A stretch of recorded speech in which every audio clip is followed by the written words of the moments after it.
lo hemos escuchado muchas veces, Jesús camina sobre las aguas en un momento muy especial. Recordemos que el domingo pasado habíamos escuchado la multiplicación de los panes, que Jesús va al monte, al desierto, y ocurre ese milagro de la multiplicación de los panes.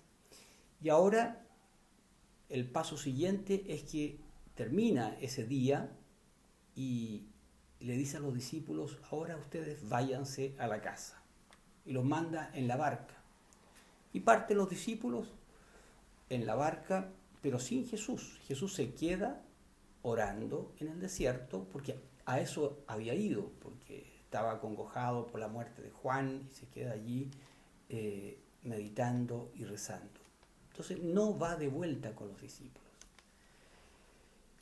Y aquí esos discípulos, recordemos que eran pescadores y sabían lo que era andar en ese lago de Genesaret, que es inmenso, y creo que es importante siempre recordar que Jesús, ¿no es cierto?, utilizaba la barca, eran barcas grandes para muchas personas, pero eran a remo. Y se les hace tarde, empieza a hacerse noche, pero para suerte o mala suerte, ¿no es cierto?, de los discípulos, el viento empieza a estar en contra.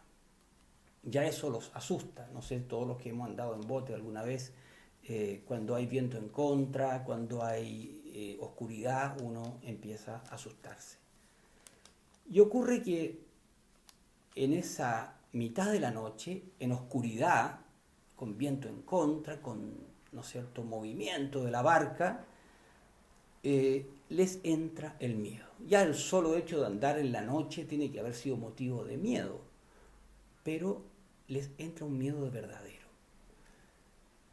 Y el segundo paso es que Jesús aparece en esa escena. Aparece caminando sobre las aguas. Y los discípulos no lo reconocen, por supuesto, y creen ver un fantasma y se asustan porque dicen: ¿qué será lo que está pasando? Y gritan, no ven con claridad, no reconocen a Jesús, que se acerca entonces caminando sobre el agua.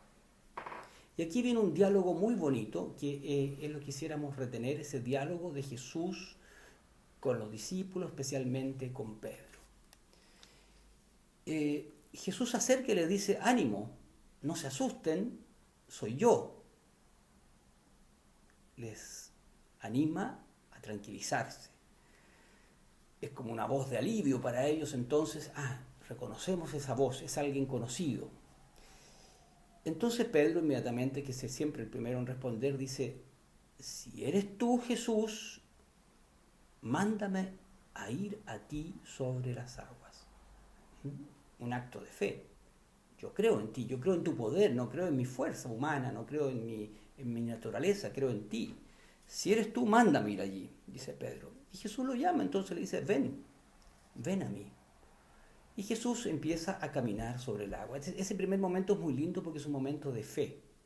De fe, de Pedro sabe que está actuando por su fe de ir a Jesús y que el poder de Jesús, el poder de Dios, es el que lo hace caminar sobre el agua. Pero mire lo que ocurre. Ocurre una escena que quizás es sorprendente. De repente Pedro empieza a hundirse. O sea, primero está el acto de fe, voy hacia ti, pero me empiezo a hundir. Y aquí viene el momento en que grita: sálvame, Señor. Esa palabra es clave también hoy día: sálvame, Señor. Y Jesús le responde: hombre de poca fe, ¿por qué has dudado? Este diálogo es maravilloso, es confianza, duda y después nuevamente la fe.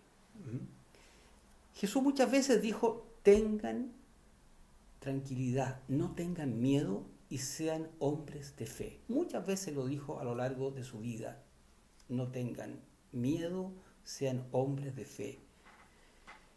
El miedo es un sentimiento que tenemos todas. Yo le preguntaba aquí a la mamá de qué cosas tenía miedo y empezamos a conversar sobre los miedos.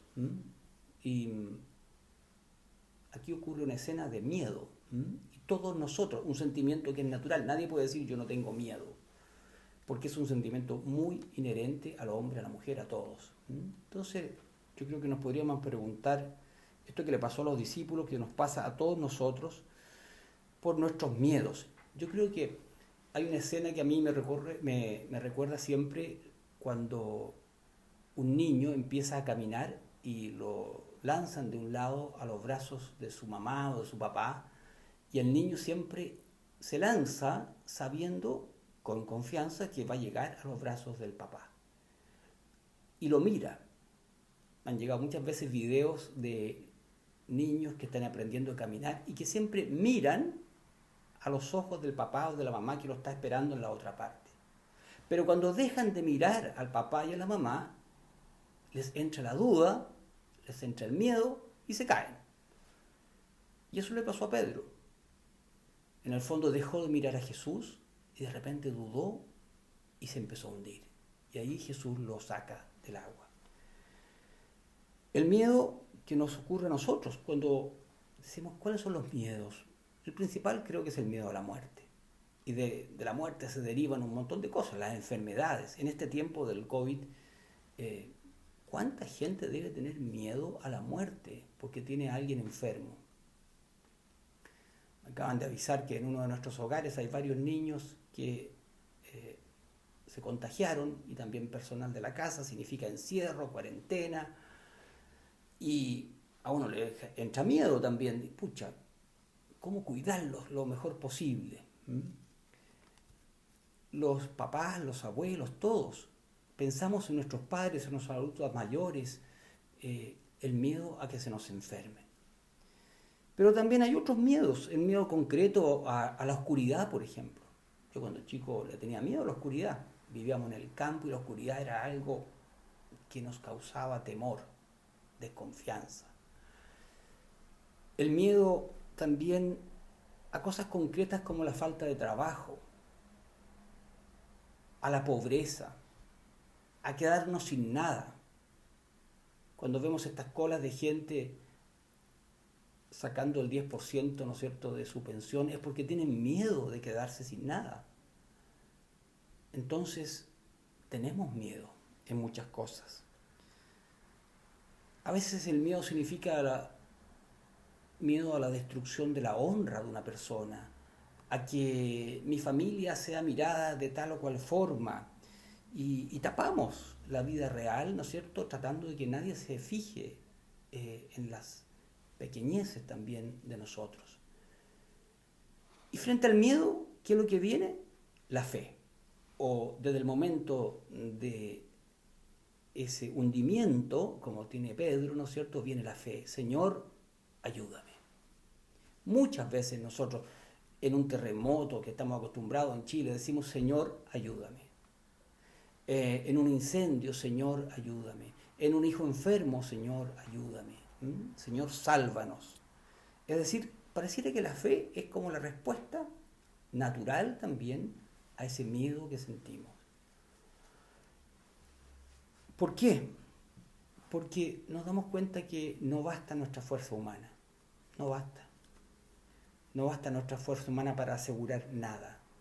Entonces hay algo que no vemos, hay algo que es intangible, que se llama fe, que es necesario también para nuestra vida. Ahí viene la respuesta. Señor, sálvame.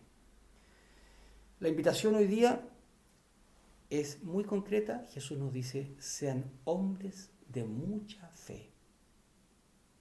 No es hombres de fe, sino que hombres de mucha fe, mujeres de mucha fe. Ese es el llamado a nosotros como cristianos, a tener una certeza de que Dios está en medio nuestro siempre, siempre. Pero para eso hay que vivirlo antes, o previvir antes que venga el terremoto, antes que venga el hundimiento, ¿no es cierto?, de mi barca. La barca simboliza también a la iglesia, la barca simboliza al mundo, la barca simboliza también a toda la comunidad. Nos estamos hundiendo. Entonces, antes prepararnos desde la fe y estar dispuestos a dar esos pasos heroicos. En la debilidad nace el heroísmo. en la debilidad. Es decir, no en la fortaleza. El que se siente fuerte y dueño de todo, el que es autónomo, nunca va a necesitar entonces esa fe. Es desde la debilidad que surge ese grito desesperado: Señor, ayúdame. Que ese sea el llamado en este domingo. Señor, ayúdame en este tiempo que estamos viviendo en el mundo, en Chile, en las situaciones económicas difíciles, en los que están sin trabajo. Señor, ayúdame.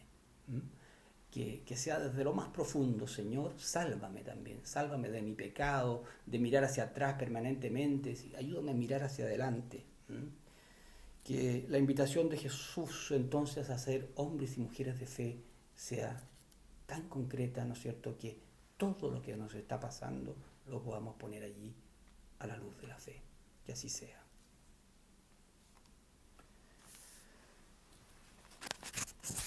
Vamos ahora a rezar nuestra fe. Vamos a decir en quién creemos. Creo en Dios